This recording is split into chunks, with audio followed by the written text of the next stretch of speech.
Idukki government nursing കോളേജിലെ വിദ്യാർത്ഥികൾക്ക് വീണ്ടും ഉറപ്പുമായി മന്ത്രി റോഷി അഗസ്റ്റിൻ. ഹോസ്റ്റലും കോളേജ് കെട്ടിടവും ഉൾപ്പെടെയുള്ള അടിസ്ഥാന സൗകര്യങ്ങൾ ഉടൻ ഒരുക്കും എന്നാണ് ഉറപ്പ്. 14 കോടി രൂപ ഇതിനായി സർക്കാർ വകയിരുത്തിയിട്ടുണ്ടെന്ന് മന്ത്രി പറഞ്ഞു. 24 ആണ് വിദ്യാർത്ഥികളുടെ പരാധീനത പുറത്തുകൊണ്ടുവന്നത്. പഠിക്കാൻ ക്ലാസ് മുറികളില്ലാത്ത കോളേജും നിന്ന് തിരിയാൻ ഇടമില്ലാത്ത ഹോസ്റ്റലും. പ്രശ്നം പരിഹരിച്ചില്ലെങ്കിൽ അനിശ്ചിതകാല സമരമെന്നതായിരുന്നു വിദ്യാർത്ഥികളുടെ മുന്നറിയിപ്പ്. ഇതിനു പിന്നാലെയാണ് മന്ത്രിയുടെ ഉറപ്പ് വീണ്ടും എത്തിയത്. വാഴത്തോപ്പിലുള്ള ഹോളി ഫാമിലി ആശുപത്രി കെട്ടിടം പെൺകുട്ടികളുടെ ഹോസ്റ്റലിനായി ഉപയോഗിക്കും. ഹോസ്റ്റലിൽ നിന്ന് കോളേജിലേക്ക് ബസ് സൗകര്യം ഉൾപ്പെടെ ഏർപ്പെടുത്തും. പേരൻസിനോടും കുട്ടികളോടും എനിക്ക് അഭ്യർത്ഥിക്കാനായിട്ടുള്ളത്, കുട്ടികൾക്ക് പഠിക്കാനുള്ള സൗകര്യങ്ങൾ പൂർണ്ണമായും ചെയ്യുക എന്നുള്ളത് ഗവൺമെന്റ് ഉത്തരവാദിത്വമാണ്. അതിനുള്ള സൗകര്യങ്ങൾക്ക് വേണ്ടി പുതിയ കെട്ടിട നിർമ്മാണത്തിന് 14 കോടി രൂപയാണ് അതിനുവേണ്ടി മാറ്റിവെക്കുന്നത്. അത്തരം കാര്യങ്ങൾക്ക് ഭാവിയിലേക്ക് തുടർന്ന് വരുമ്പോൾ അനുബന്ധ സൗകര്യങ്ങളെ കൂടുതൽ ഉപയോഗിക്കാൻ കഴിയത്തക്ക വിധത്തിൽ പ്രയോജനകരമാക്കാൻ കഴിയുന്ന സാഹചര്യങ്ങളെ അതിനോട് സ്വീകാര്യമായൊരു മനസ്ഥിതി കാണിക്കണം.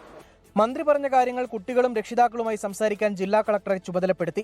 അതേസമയം മുൻപ് പ്രഖ്യാപിച്ച അനിശ്ചിതകാല സമരത്തിൽ യാതൊരു മാറ്റവും ഉണ്ടാവില്ല എന്നാണ് കുട്ടികളുടെയും രക്ഷിതാക്കളുടെയും നിലപാട്.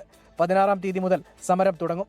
വാഗ്ദാനമല്ല, ശാശ്വതമായ പ്രശ്നപരിഹാരമാണ് വേണ്ടതെന്നാണ് നിലപാട്. 24 ഇടുക്കി. ലോകത്തെവിടെയായാലും ഏത് സമയത്തും 24 വാർത്തകളും ഓഗ്മെന്റഡ് റിയാലിറ്റി പാക്കേജുകളും എക്സ്പ്ലെയിനറുകളും വിശദമായി കാണാൻ ഞങ്ങളുടെ യൂട്യൂബ് ചാനൽ നിങ്ങൾക്ക് സബ്സ്ക്രൈബ് ചെയ്യാം.